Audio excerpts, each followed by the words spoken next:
रामकृष्ण हरी मंडळी, आषाढी एकादशीच्या दिवशी उपवास करा किंवा नको, या दिवशी काही पदार्थ चुकून देखील खाऊ नये। या दिवशी भात खाऊ नये। भाताला अन्नधान्य असं म्हटलं जातं, हे देवताचं अन्न मानलं जातं।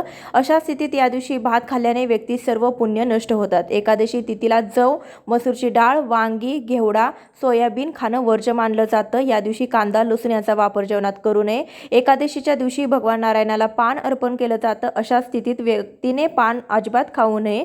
या दिवशी मांस, दारू आणि इतर तिखट आणि मसालेदार पदार्थांचं सेवन करू नये। सात्विक आहार घ्यावा।